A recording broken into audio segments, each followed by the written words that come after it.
Es que fue una situación muy fuerte cuando murió mi papá, porque él era ¿Qué como pasó? el que...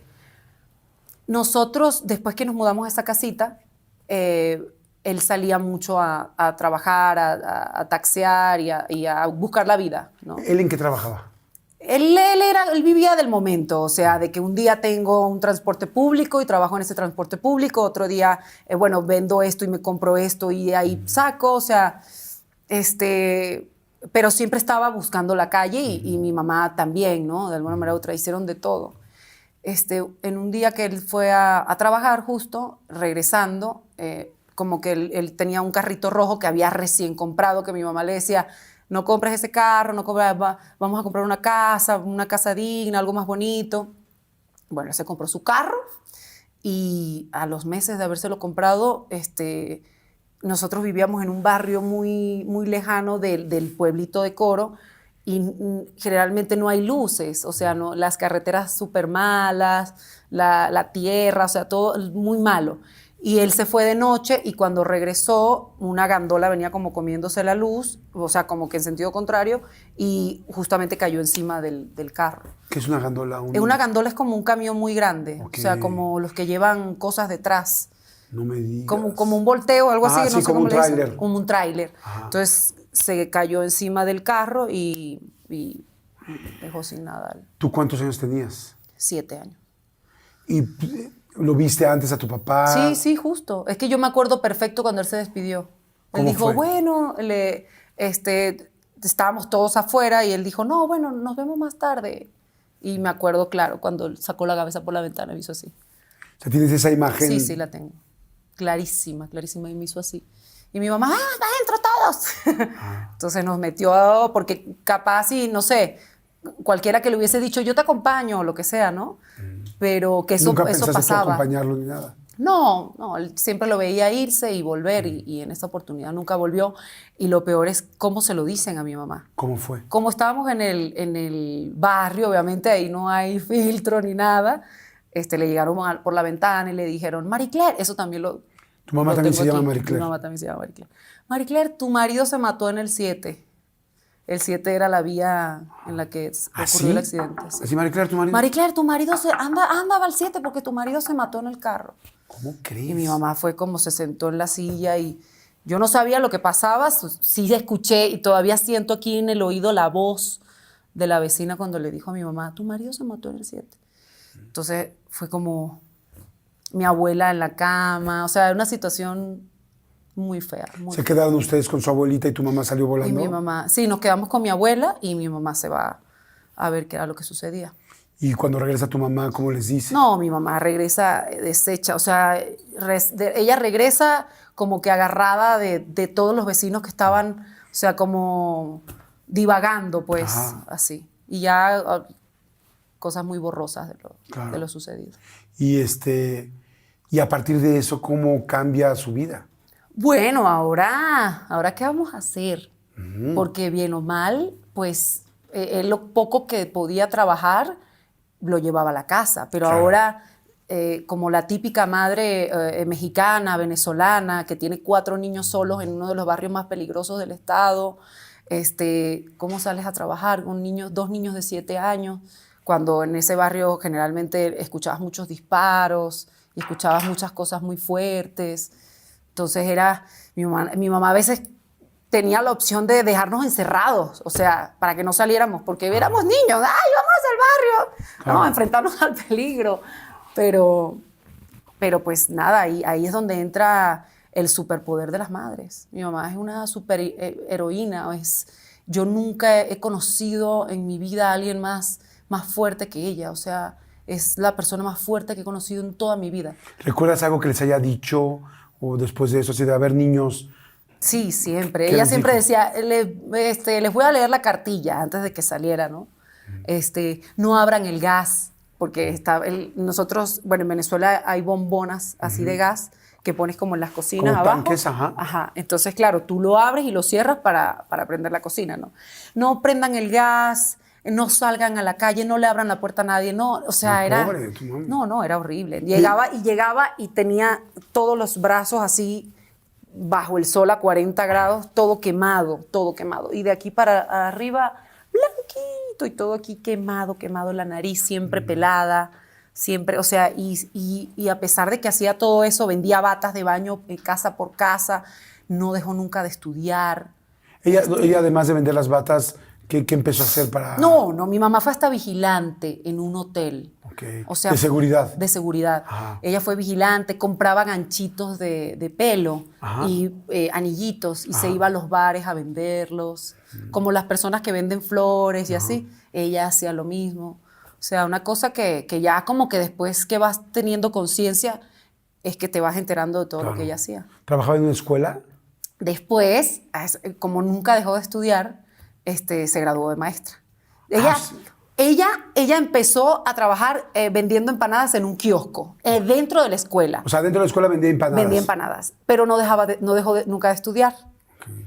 Y luego de ahí se gradúa como docente y ella entra, ahora sí que por la puerta de los maestros, pues, por así decirlo. O sea, empezó vendiendo las empanadas dentro de la escuela, siguió estudiando y después se convirtió en maestra. Maestra. ¡Guau! ¡Qué orgullo! Sí, ¿no? Sí, no, claro, yo era, no, hombre, mi mamá es maestra.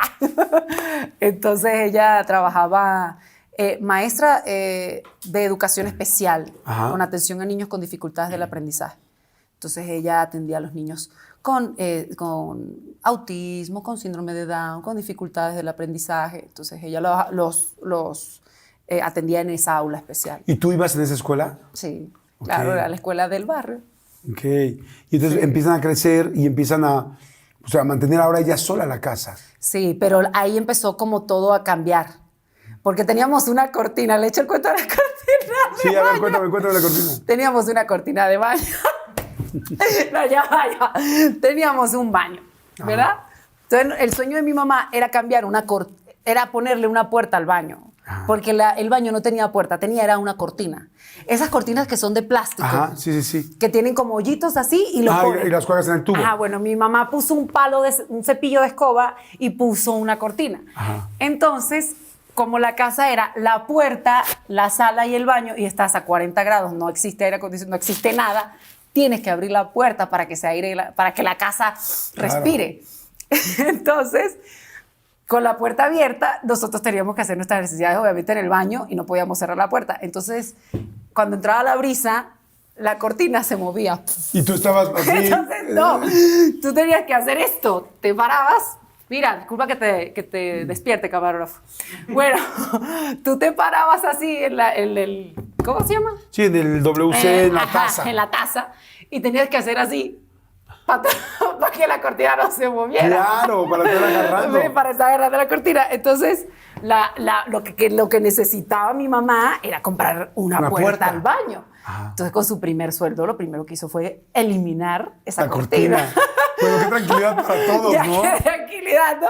Entonces, claro, nuestra vida comenzó a cambiar. Por lo menos ya desayunábamos, pues, o sea, ya desayunábamos, almorzábamos y cenábamos. Antes no sabíamos que era un desayuno. Wow. Entonces ya ella poco a poco, luego compró una casita, nos sacó de allá del barrio. ¿Alguno de los hermanos empezó a trabajar? Mi hermano Paul, Ajá. a los, 17 años. Ok. Comenzó a trabajar. Y ya él aportaba con mi mamá, entonces ya luego comencé yo a trabajar a los 14. ¿En qué trabajaste tú? Bueno, yo trabajaba en un restaurante que se llamaba Los Maracuchos Tellería. Que era no mames, ¿trabajabas en Los Maracuchos? Sí. Los amo, ese pinche restaurante. ¿Dónde sí. eras tú? ¿Y yo cómo? No, sí, Los Maracuchos los amo. Ya sé, bebé. Viva Maracaibo. Bueno, era un restaurante que quedaba en Coro que se llamaba Los Maracuchos Tellería. Yo era mesera porque allá vendíamos sopas de mondongo, gallina y quinchoncho. Ok. Entonces, yo trabajaba, por ejemplo, los viernes y sábados pelando las verduras y picándolas, pero como era menor de edad, tenía que hacerlo ya si bien, buscándolo a la policía mañana. Trabajaba en la parte de arriba del restaurante. Para que no te vieran. Para que no me vieran, como esclava, tal cual. Entonces yo tenía que bajar como las tazas de las verduras desde las escaleras, que eran unas escaleras súper empinadas. Y los domingos, pues, de mesera. Okay. Limpiábamos el restaurante, llevábamos la sopita y todo. ¿Y qué haces con ese dinero? Se lo daba a mi mamá. Se lo daba a mi mamá. O sea, desde muy 100%. chiquita todos los hermanos empezaron a ayudar a tu Sí. mamá. Mi mamá sí como que no quería mucho que trabajara ahí porque según yo, bueno, tengo muchas, si tú ves aquí, estas eran como, aquí me agarraron muchos puntos porque no, tengo las manos como acuchilladas porque claro, era una niña, no sabía, no tenía... Cortando, ajá. Entonces cortando siempre llegaba con una venda, con una curita y mi mamá, no hagas eso, no trabajes ahí, pero yo sabía que Que lo necesitabas. eso era necesario para la casa. Oye, ¿eres la única mujer? No, mi hermana del Ok. medio también. Y ahorita que me decías que era un barrio complicado, donde había cosas pues peligrosas, tal. Sí. Dos niñas, Sí. pues en algún momento no sentías acoso, tal, o peligros de parte de algún hombre, sobre todo con una mamá que tenía que trabajar tanto. Claro. No, fíjate que afortunadamente no, aunque el embarazo precoz estaba a la orden del día. O sea, yo me iba a estudiar al liceo que quedaba en el mismo barrio y yo me iba en primero, como no sé cómo le dicen aquí, primero de secundaria. Primero de secundaria y ya yo estudiaba con niñas que estaban embarazadas. En primero de secundaria. En primero de secundaria. Entonces era como complicado ver como ese entorno y eso era lo que más yo le tenía miedo y lo que le tenía miedo a mi mamá. Pero acoso como tal, no, Ay, qué afortunadamente bueno. no. Y tu mamá te explicaba bien todas las cosas, como de cuídate, Mi todo el mamá- asunto sexual me refiero. Uy, Porque sí. si tenías unas compañeras de primera y secundaria ya embarazadas. No, mi mamá una vez llevó de la escuela donde ella trabajaba un proyector que era como un videobeam y me puso exactamente un video en donde una niña de 13 años daba luz. Yo veía cómo salía la cabeza del bebé Madre santa. y cómo se abría la parte como de la mujer, así como en la sangre cómo empezaba a salir y cómo sacan al bebé y me traumaticé. Tengo 32 años y mi mamá me dice, ¿cuándo vas a tener? Cuando me saque ese trauma de la cabeza, Bueno, chica. mucha gente no lo sabe, pero Marie Claire es virgen.